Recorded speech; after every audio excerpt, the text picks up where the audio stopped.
menonton, jangan lupa like, subscribe, dan tekan tombol lonceng. Selamat menyaksikan. Putri Pariwisata Indonesia 2022 Tania Saputra memberikan respon positif terkait dicabutnya pemberlakuan pembatasan kegiatan masyarakat oleh Presiden RI Joko Widodo pada 30 Desember 2022 lalu. Tania menyebut keputusan Presiden tersebut menjadi angin segar bagi sektor pelaku usaha pariwisata dan ekonomi kreatif di tanah air maupun para wisatawan, baik wisatawan Nusantara maupun wisatawan mancanegara.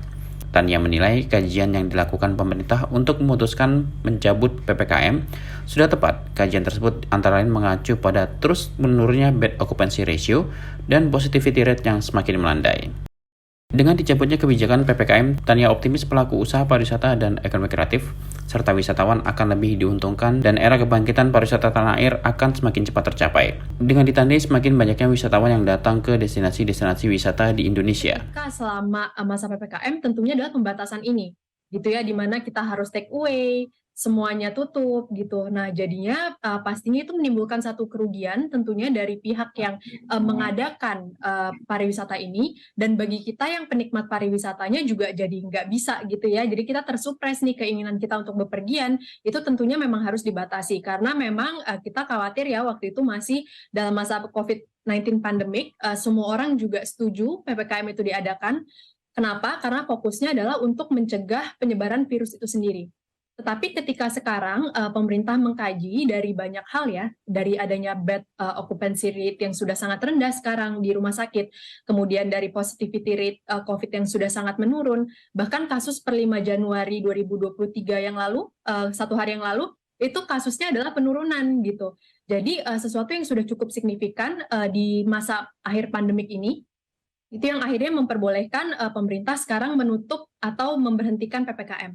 Nah, alhasil sekarang terjadi suatu hal yang lebih bebas ya, kita bilangnya lebih bebas. Jadi dalam artian sudah tidak ada lagi pembatasan dalam hal jam operasional ataupun buka tutup dari tempat-tempat wisata gitu. Jadi itu mendatangkan suatu keuntungan tersendiri dari orang-orang yang sekarang sebagai yang menyediakan gitu ya. Dan kita sebagai konsumen juga sudah mulai bisa menikmati.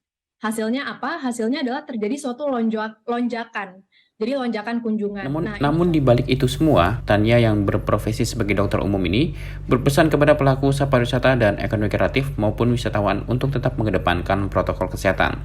Sejak diberlakukan saat pandemi muncul di Indonesia, protokol kesehatan harus tetap dijadikan pedoman bagi penyelenggara pariwisata maupun penikmat pariwisata. Hal ini penting agar tidak ada lagi lonjakan kasus, mengingat pandemi COVID-19 belum berakhir. Lebih lanjut, Tania mengungkapkan yang perlu diperhatikan mendongkrak pariwisata pasca PPKM dicabut adalah tetap mengikuti tren yang berkembang di sektor pariwisata. Dengan mengikuti tren, maka akan banyak permintaan pasar, dan jika itu dipenuhi oleh pemangku kepentingan, tidak menutup kemungkinan pariwisata Indonesia akan terdongkrak. Jadi dalam hal mendongkrak itu menurut saya sangat luas sekali, dan tergantung dari kapasitas apa yang kita punya gitu.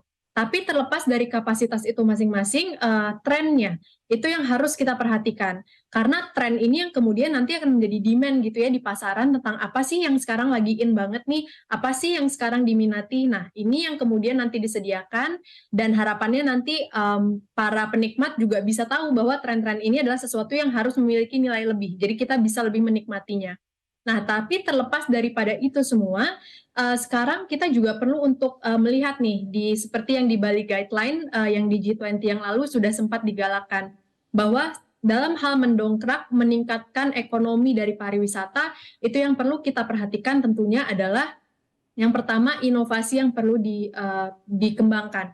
Kemudian yang kedua adalah entrepreneurship skills dari para SDM-nya.